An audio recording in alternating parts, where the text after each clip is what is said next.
Hi, I'm Mrs. Newberry, and I work at the library, and I'm going to read for First Chapter Friday. The book I chose is Which Way to Anywhere, and it's written by Cressida Cowell. And Cressida Cowell wrote the How to Train Your Dragon books. Very adventurous, very fun, and I'm kind of hoping this one is too. So let us see what Cressida Cowell has for us. Oh, by the way, Little Brown is our publisher, and Little Brown is allowing us to read the first chapter of this book to you. What if the fantasy worlds you imagine, the maps you draw and redraw, the lands that you shape with forests and hills and islands and seas, what if they were real? Which way to anywhere? This is a story with 4 heroes. Who will be your favorite? We have K2, O hero. His sister is a bird, O hero. Theo Smith and his sister Mabel Smith. So there are our 4 heroes. And you have to decide which one is going to be your favorite.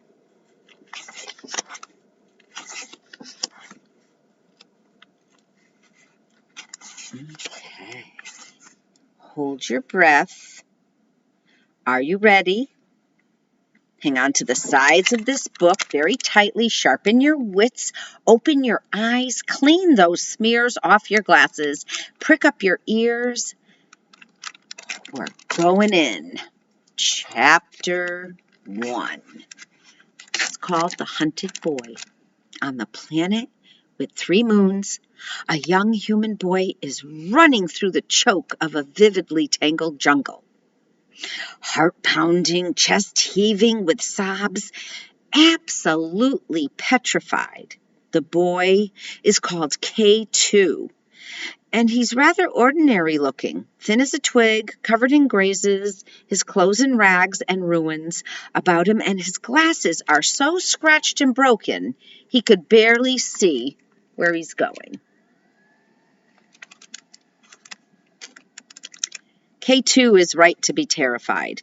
This is a planet where human beings are hunted to the death. Oh no. Above K2's head, there's a whirring, flying robot about the size of a small dog. The little robot is called Puck, and he's in an even worse condition than the boy. One of his rotary wings is bent, so he's flying lopsidedly. And a whole chunk of his left-hand side has been shot off. It's a miracle he can still fly at all. "We is being chased by people eating plants," said Puck. "Yes, Puck, I know," panted K2. All around K2, the jungle is alive and waking up. Can you see? "And hunted by that thing I absolutely cannot mention," said Puck. But he was unfortunately mentioning it nonetheless. "That hairy, scary, unbeimaginably terrifying beast with its grabbers and its stingers and its big, what's the white, piercy, unloving bits at the ends of the gnashing thing called?" "Teeth," gasped K9. "But please don't talk about it, Puck. That beast and those others all hunt by the smell of fear, and the more you talk about them, the harder it is to stay calm." But K2's stomach had already liquefied with terror, and the vegetation must have caught the smell of his fear, for nearby vines unwrapped themselves from tree branches, reaching out long tendril fingers growing in front of K2's eyes. "Is there anything you can do?" cried K2, as one long curling python of a vine whipped out languorously and tripped him up. He squirmed out of its grip, staggered to his feet, and ran on, limping even more than he had before. "Lasers would be good," said Puck enthusiastically. "You've got lasers?" said K2 in excitement. "I has got lasers," said Puck, always keen to please. "Use the lasers, Puck," squealed K2. "I has got lasers," Puck admitted sadly, but I's afraid my lasers got jammed up with sand in that desert. I think he means desert, thought K2, because that would make more sense. Let me see what's I squat in here instead, Puck put out, a little robot arm with an array of attachments like a more sophisticated version of a Swiss Army knife. Fork? No. Can opener? No. Ice cream scoop? No. Egg whisk? No. Woo! K2 ducked just in time as a great harpoon shot above his head and straight into a tree trunk ahead of him. The area around where the harpoon had struck turned a great spreading black, as if the tree were bleeding. The tree let out an enormous scream that made K2's ears ring with the sound of it. Sorry, tree, said K2 as he stumbled past the poor shriveling sapling. I'm so sorry. I sorry too, K2, wailed Puck. I got nothing helpful. Don't worry, Puck. That's not your fault. You've done your best. K2 was in big trouble, but he knew that. His robot was in dreadful danger, too. Hide in my backpack, he recommended. They hate robots nearly as much as human beings. Go in there and keep quiet, and maybe they won't find you. That's an order, Puck. The little robot dived down into K2's backpack, for robots have to obey orders, even if they don't want to. Puck's kind of cute. He's a little guy. K2 could smell the beast that was chasing him now, a rich, hot stink that reminded him vaguely of the scent of lion, for he had breathed it once before when he visited a zoo.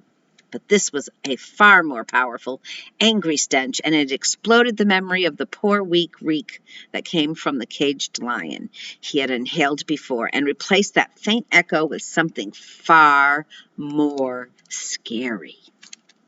All around K2, the trees were reaching back their branches to comfort the stricken poison tree, murmuring soothing noises, and he knew that underneath the ground, where he could not see, they were stretching out their roots through the sluggish soil, and at any moment the roots would push through the mud and vegetation that was already bulging up in leaf quakes underneath him and catch him by the ankle. And if they caught him, the beast would be on him. Ooh, the astonishing roar reverberated around the jungle and around K2 as if he were being turned over like a big ocean wave. And as the sound drummed right into the heart of his body, he no longer knew whether he was running away from the beast or toward it. And the beast caught him. Uh-oh. Or more precisely, another great tendril of vine came licking around K2's ankle, tripping him up, and although he shook it off, he stumbled, and that slight hesitation enabled another tendril to get a good hold of his other foot, and he was tipped over onto the ground, and in 5 seconds flat, wrapped all around with vines and stems as thick as curling ropes, and dragged across the jungle floor to face the beast.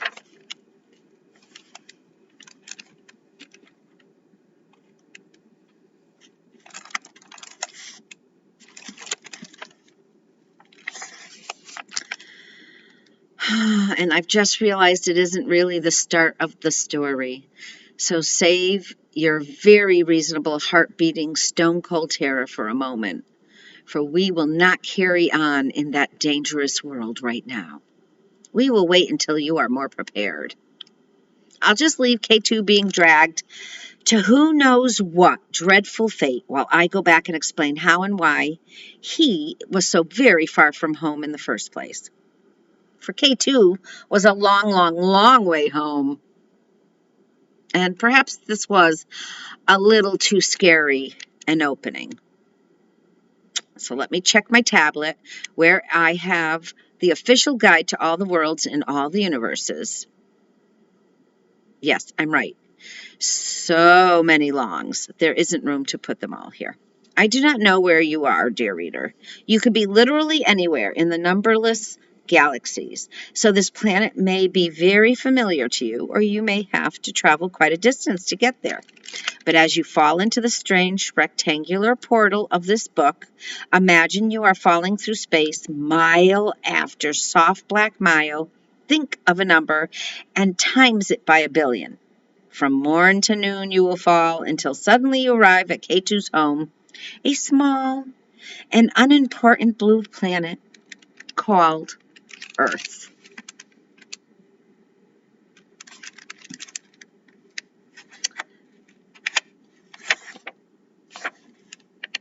Planet Earth, all magic has left this planet, or has it? Once there was magic here on Earth.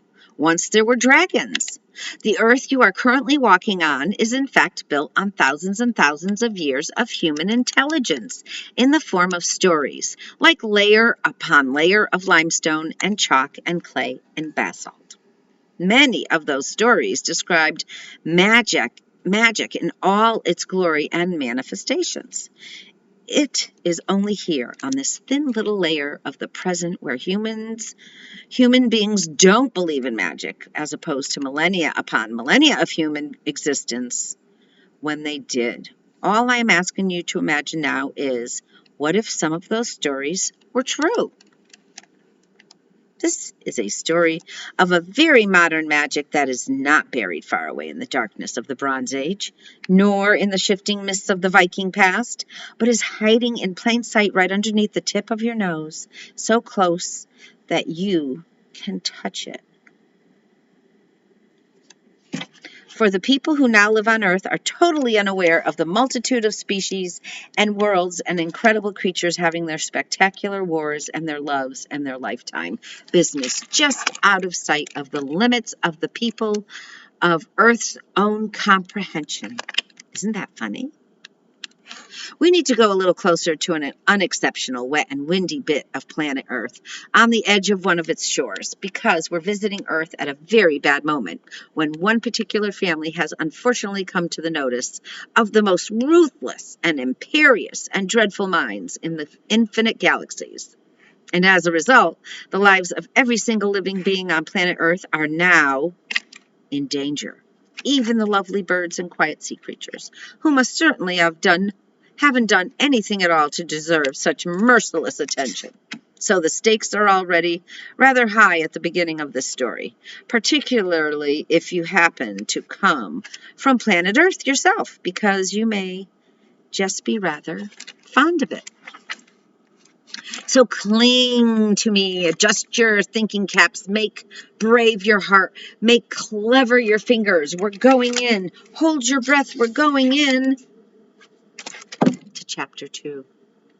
We're going to have to wait for you to take out this story, Which Way to Anywhere, and find out what happens to our poor hero, K2, in chapter 2.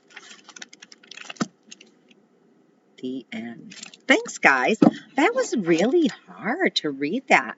It kept going in and out of different little asides, like, hey, this is going to be scary. And then you read it and it's scary. And then, hey, watch out. And then you read it some more and it's scary. So I'm guessing this is an adventurous and scary story about what happens to K2. Who are our other friends? K2 and Isabird and Theo and Mabel. So come on in for a copy and find out Which Way to Anywhere by Cressida Cowell. Thank you, and I'll see you soon.